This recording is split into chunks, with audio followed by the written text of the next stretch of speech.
From the Great Rocky Mountains with photographers from all over the world, you are listening to the Rocky Mountain Photography Show. I'm your host, Jeff Futter, and thank you for listening. This is episode 9. Today we'll be talking about travel photography. And to join us, we've got Brent Bergherm, Rey Kifuri, and Kadra Clark. How is everybody doing? I'm great. How are you doing? Good. Yes, doing great. Doing just well. Glad to hear it. So, Brent, did you want to get us started and talk a little bit about your travels and some of the adventures you've had in traveling for photography? I guess where should I start? I do love to travel. It is the type of thing that when I'm out and about with my camera, it is almost like a whole nother world of existence because it's all about exploring and it's all about figuring out what this great world has to offer us. My first solo trip I went on was in 2005. I went to Croatia and spent 2 weeks there and just absolutely loved it. I should say first solo international trip, and have been trying to do what I can to travel as much as I can ever since then. And I have a nice, really big trip coming up this January. I'll be returning to Turkey. I was there last spring break, and I have a sabbatical coming up, so I'll be returning to Turkey, and I'll be spending a month in Turkey. And I'm focusing on a project that has me looking at doing some videos and photography on the 7 churches of Revelation. So I'm going to be heading there and looking at each of those places and doing a little bit extra. But the week prior to that project, actually, I'm going to be doing some hiking in the wilderness in Turkey and looking very much forward to that. Wow, that's awesome.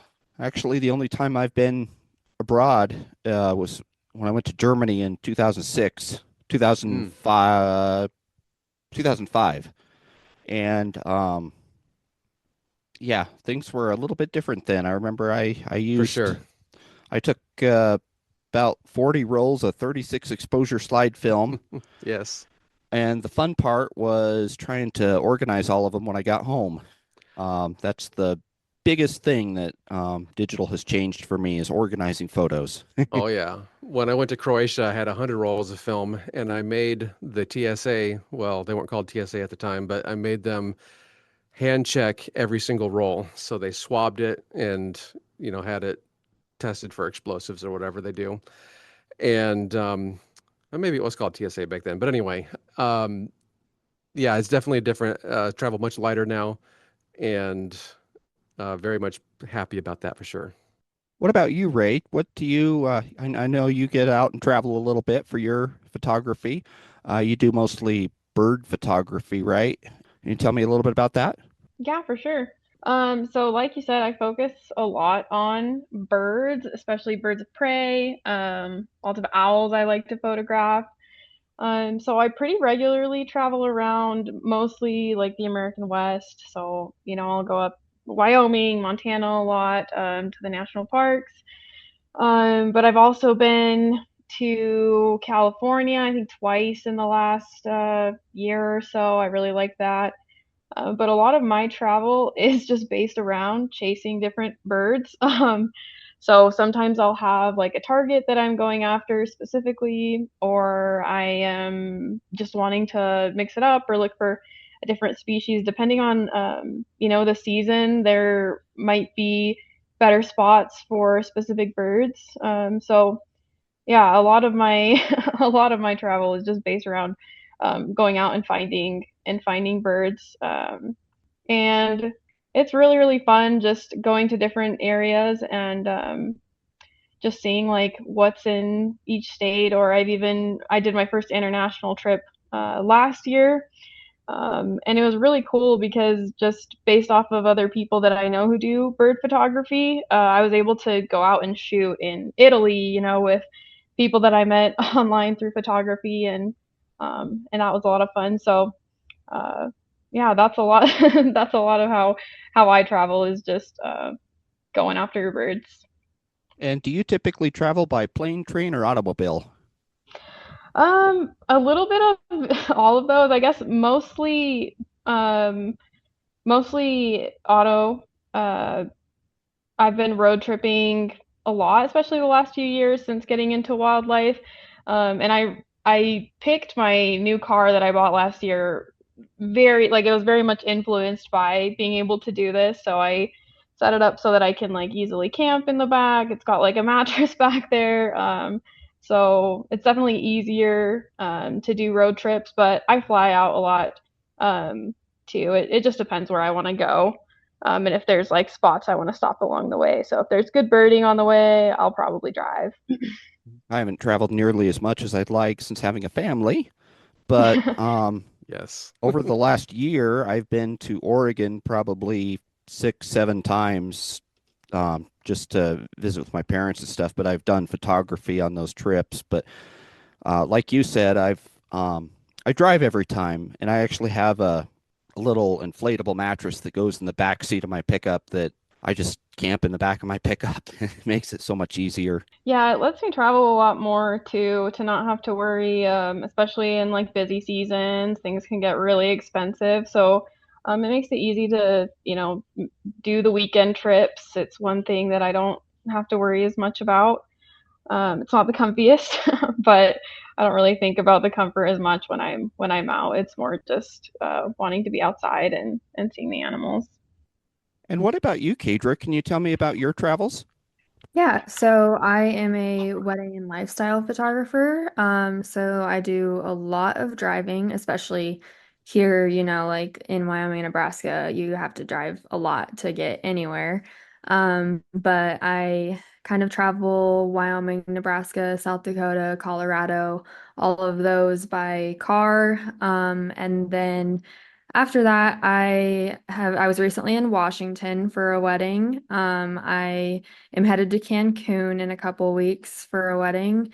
Last year took me all over the place. I was in Hawaii, Texas, Oregon twice, Washington again.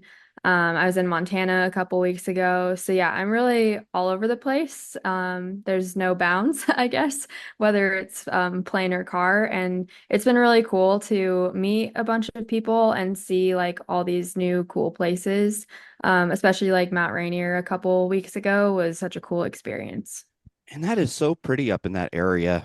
It truly is. It's like a painting. Like even when you're there in real life, like it looks like a painting, and then you see like movement and you're like, "Oh, this is real."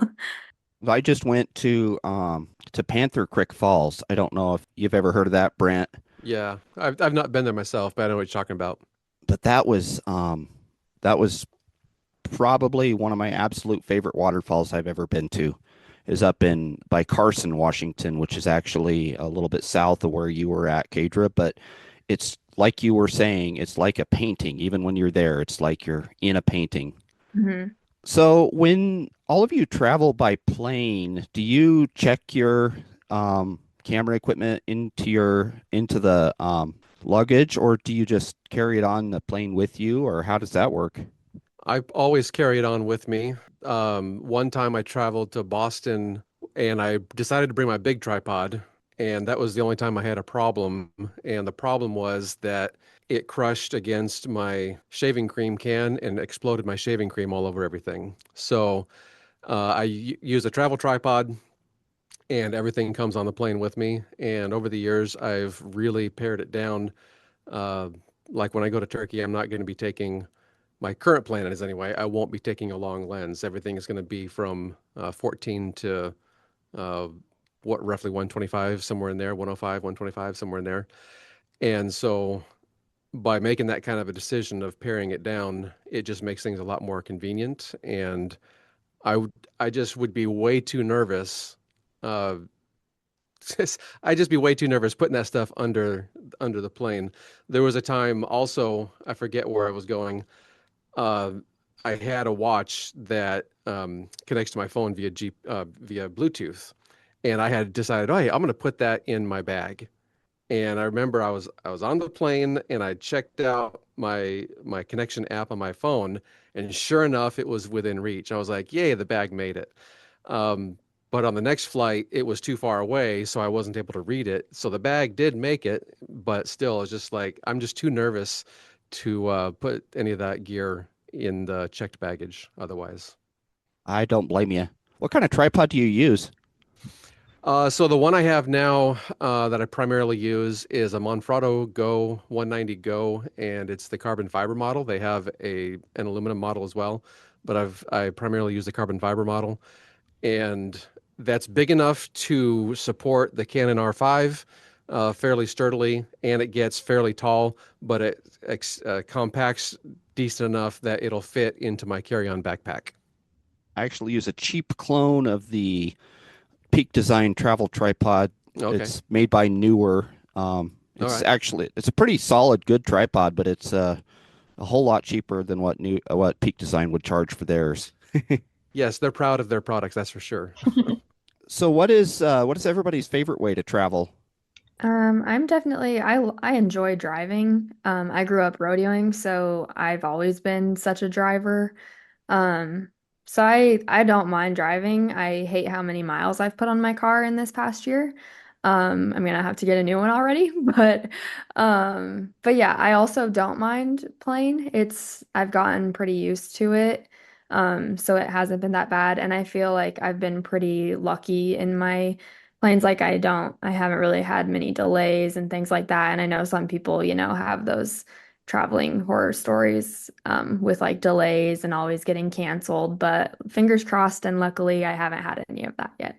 I'm just curious how many miles you actually have on your car. 60,000 Oh, goodness. That's in not one too year. many. And how much 60,000 time? in 1 year? Okay, what's your total mileage? It hit 70,000. Okay. Yeah. Because I'm on two vehicles. Each of them have 260,000 miles on Yeah. them. They're Yeah. doing No, I'm just fine. definitely not getting a new car yet, but I will like once I hit another year. Yeah, I just sold my Land Rover with over 300,000 on it, so nice. it's Oh wow. Yeah, no, I just got my car in November, and I think I put like almost 30,000. Crazy. A lot of gas. Yeah, a lot. Yeah, it's a hybrid at least. But yeah, it's a lot. I drive the Ram Eco Diesel, which gets about 25 miles per gallon, so that's pretty good anyway. Unfortunately, diesel costs a little bit more than gas right now, but it makes up for it with the mileage. How does everybody prepare for traveling?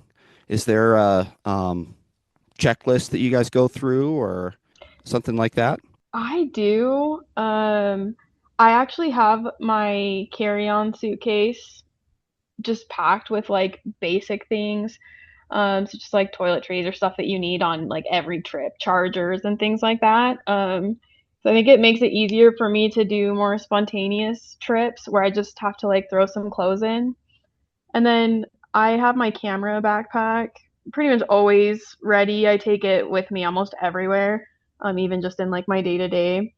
So that's usually already packed. And then yeah, I just have a list that I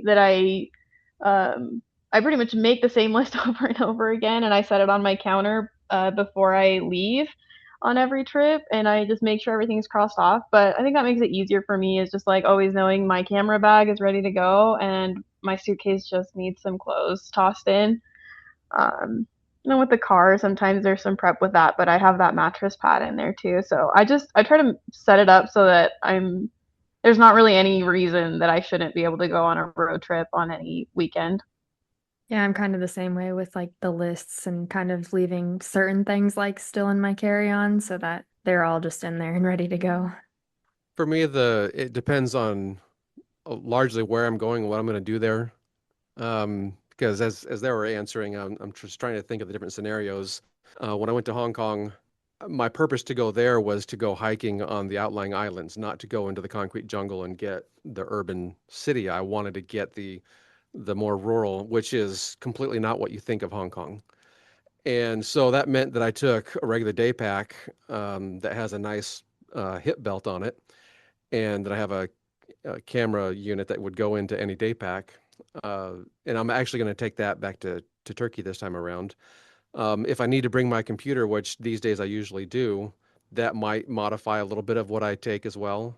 But also when I went to Lebanon, I went extra light because I needed my computer, but I only went with my Sony system, not the Canon system. I have a Sony A6400 system that I can use, and that is a really tiny system compared to the Canon system. And so, because I was only there for a week, I was just like, I need to be extra light. So, I sacrificed and went with only 24 megapixels instead of the 40 some that the Canon has. So it does depend on what the goals are and where I'm headed. But definitely a list gets made, and my wife will make fun of me because I will sometimes, usually, get fully packed a week before I have to go because many times anyway, I don't have the opportunity to buy what I might need because it's just not simply even not available. So if I were to forget my battery bank, or if I were to forget the batteries for the camera, whatever, the charger, anything along those lines, many times it's just simply not available, or it would be really a hassle to try and pick that up somewhere. I have to go to a major city or something like that. And I prefer going to the end of the road places and getting way out as far away from uh, the main tourist traps as possible. And so that just means that, yeah, I'm going to go ahead and pack a week before just to kind of go through it in my mind over and over again, make sure I got everything to when it's time to go, you just pick up the bag and run. So my camera is not a good travel camera. It's a Panasonic S1R. I don't know if any of you are familiar with that, but Yep. that's about the heaviest mirrorless camera you can get. Yep. But I'm looking at as a backup camera getting a Sigma FPL, which is about Okay. the lightest, smallest mirrorless camera, full frame mirrorless camera you can get. So that one probably would be a great travel camera. Yeah, especially if you compare it with some smaller lenses, because if you got the f2.8 lenses, that's just going to add a whole mess of weight. I don't have any of those types of lenses myself. Go with the f4 models, and that saves on a lot of weight comparatively as well.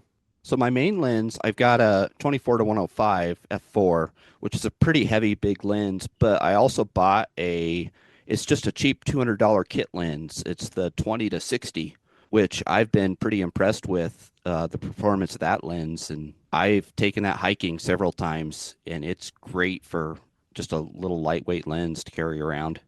Does anybody have any tips on traveling on a budget? That's all I do, man. What types of savings would you be thinking about, though? Is there any more direction on that? As cheap as possible. Okay. I always spend way too much on food, I guess. That's one of the big ones. Clients. Yes. Yeah, food is a huge thing. I definitely try to meal prep like when I am on my like driving travels and stuff so that you don't spend as much and like eat unhealthy foods as well. Yeah, recently on my last couple trips, my boyfriend has like this big Yeti like cooler bag, so we fill that up and we get stuff to like make sandwiches or have snacks, and especially because we're going into like national parks where there's not really a ton of options to eat unless you leave or it's a few hours to get out. Like we bring stuff in there so that we can like have our breakfast, lunch, or whatever, and then if we want to go out later in the day or a couple of times during the trip, um, it saves us a bunch, like from having to do it every single time. And then when we do eat out, it's like, easier to enjoy it knowing that you're not like spending a ton on every meal. My biggest problem, I'll take I've got a little stove I'll carry with me and a barbecue grill, and I'll take hamburgers, hot dogs, things like that. And the problem is I've always got my four kids with me. So um after driving for 10 or 12 hours, and it's just I get into the mindset of, I don't want to cook for everybody. I'm just gonna go to a fast food place. That definitely, these days especially, that definitely drives the price up.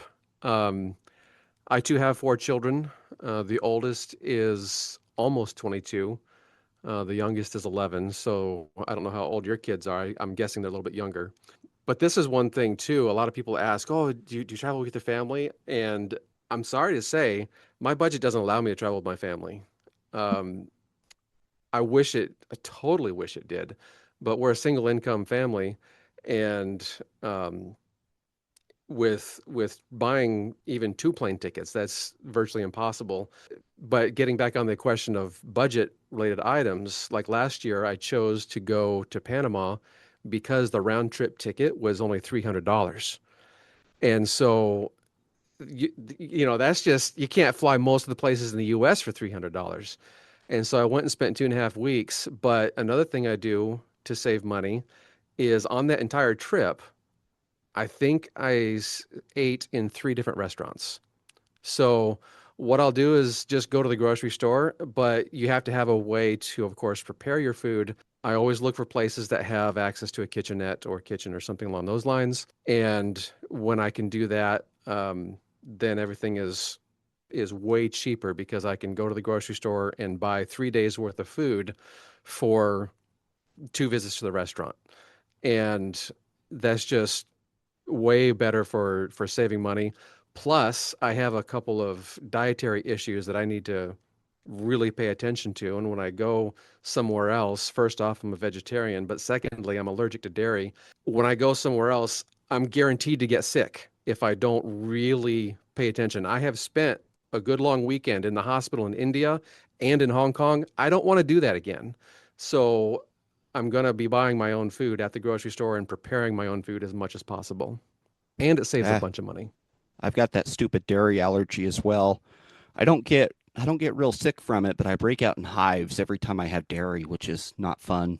If I have enough, it is a sliding scale, thankfully, but if I have enough, I'll be out for 2 days. I can't do a blame thing. And it's just, it's absolutely terrible. But um, ever since figuring that out, life has been awesome. And when I'm out there, I just have to really be picky. And it's annoying sometimes when I have to ask people, is there butter in that? Is there, whatever.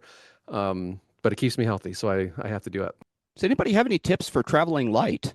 Probably just accept the fact that you probably don't need all the extra stuff. I'm lamenting the idea that when I go to Turkey this winter, because I'm going to be spending a month there, I've accepted the idea, I should say, that I'm going to have to take a checked bag because I almost never take a checked bag. It's been a super long time since I've actually checked a bag.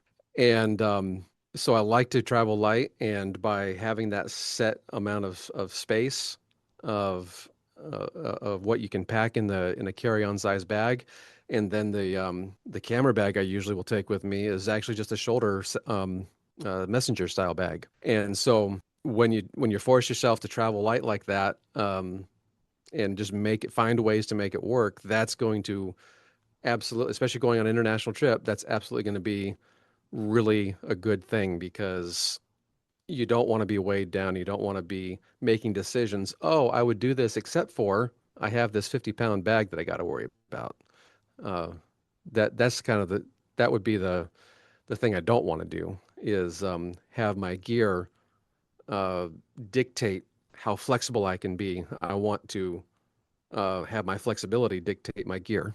Yeah, I'm a notorious overpacker, like typically, but when it comes to like when I'm on planes, I just force myself to be light. And I also never do a checked bag. The only time I've done one was on our honeymoon, and that's because we were there for like a while. So I was like, okay, I'll do this then. But I didn't have my camera bag either. So that helps to not weigh you down as much. But yeah, I also really enjoy the packing cubes.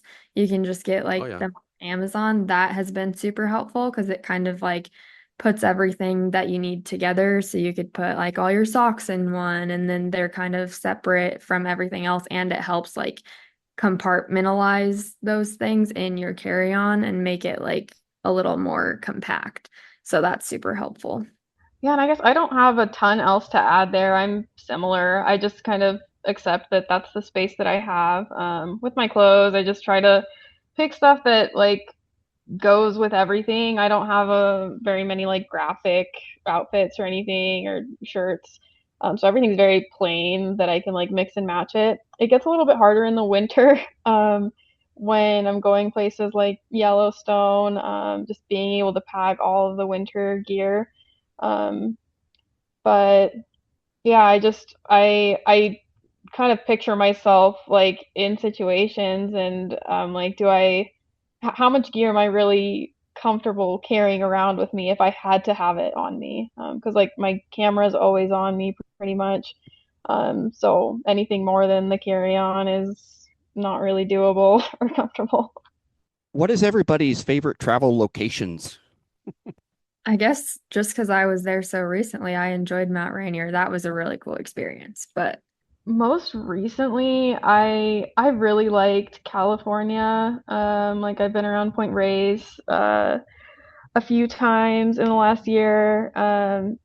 And it was just super, super beautiful. I also went to like Southern California a couple of years ago and I really liked it. But then I did my first international trip last year and I went to like Italy and France and I love Spain. So I don't know. It's really hard to choose. Like I I've been looking at They're all different such areas. different places too. So it's like, Yeah, it's like different places for different things. Like Europe was awesome just for the food, like just the kind of vacation experience. But when it comes to wildlife, like I liked California because I could see a lot of birds. But it depends too. Sometimes I'm sick of birds and I want to see mammals and I want to go somewhere else. So um, I don't think I have a single answer there.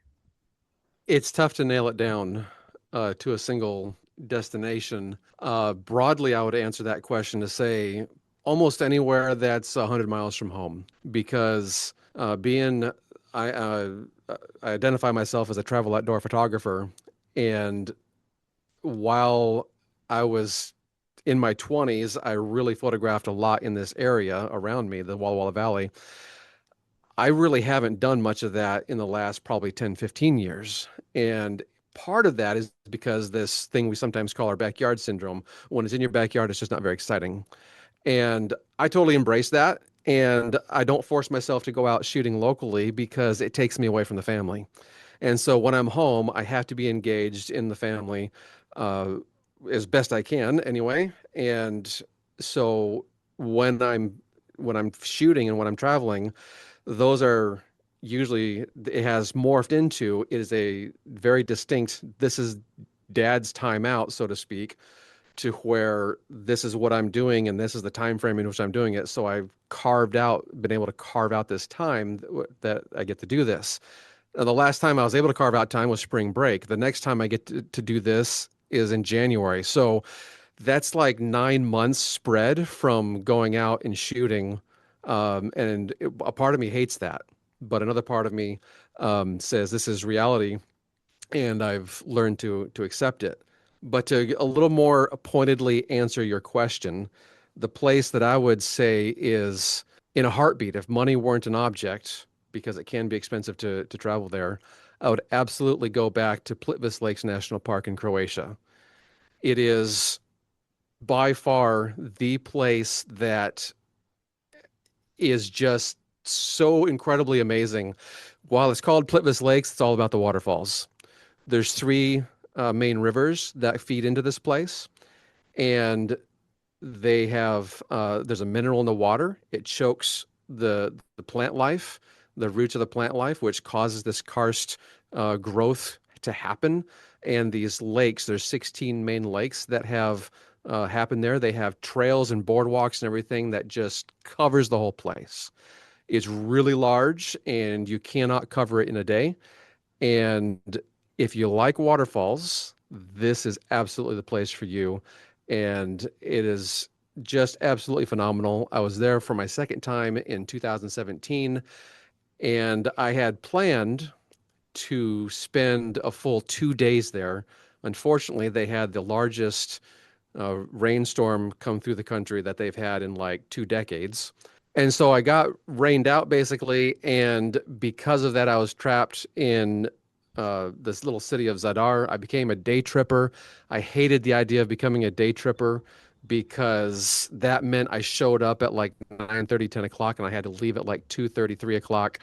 But I was like, hey, I'm still going to go. It's the best place on earth, kind of an idea. And so I did my shoot. I had to be really patient to get those shots that I wanted to get without people, but I was still able to do some of that. It's just I didn't have the time frames.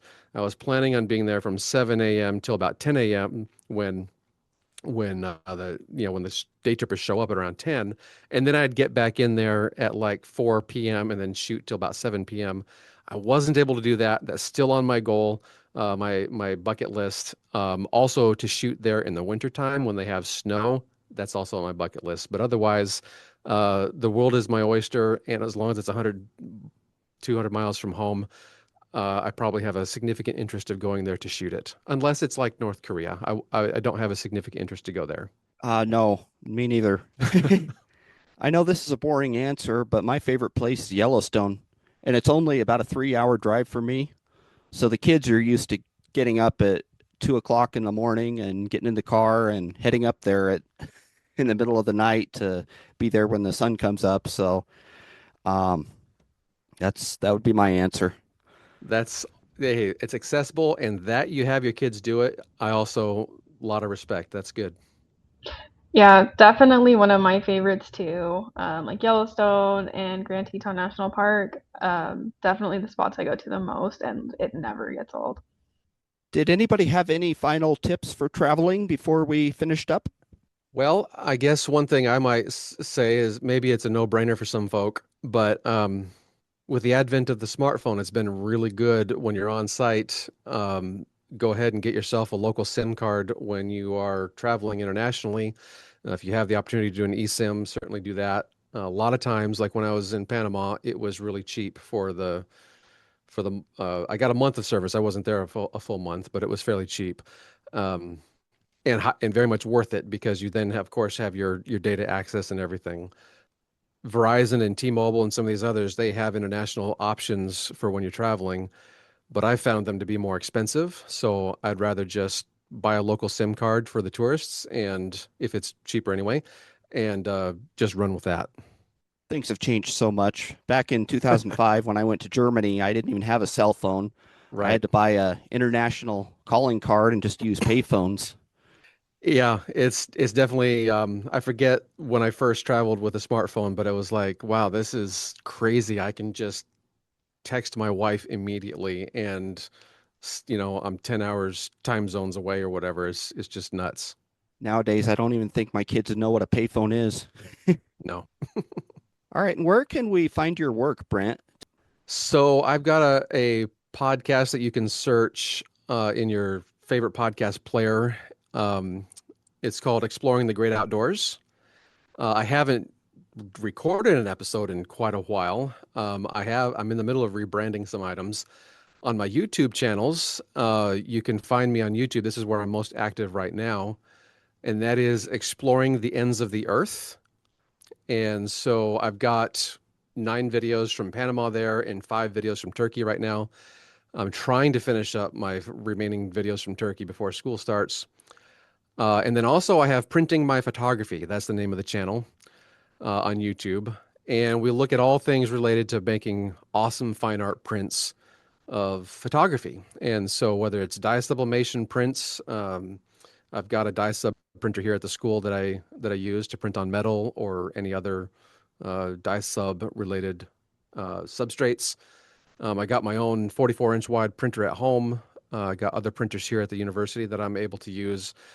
I just love to print. That's pretty much all there is to it. And it is, for me, the ultimate manifestation of one's photography. And so uh, if you can get a good print out of your images, that's just, I love it. I absolutely love doing that. So those are the two main places. If you look on Facebook, I've got a group about exploring the great outdoors as well. So you could find that as well if you're on Facebook. How about you, Ray? Where can we go to find your work? I'm most active on my Instagram account. It's Birds of Rey. That's Rey. And there's a link there to my full gallery, my prints and everything, and that's the best way to get a hold of me. And Kadra, what about you? I'm on Facebook and Instagram at Kadra Marie Photography. And the best place to find my work is my website, wyophotos.us. Thank you, everybody, for joining us. That was a lot of fun. Yeah, Thanks thank for you. having us. Yeah, thank you so much, Jeff. Thank you, and have a great day. This was the Rocky Mountain Photography Show. Please visit us online at rockymountainphotoshow.com. Thank you for listening, and have a great day.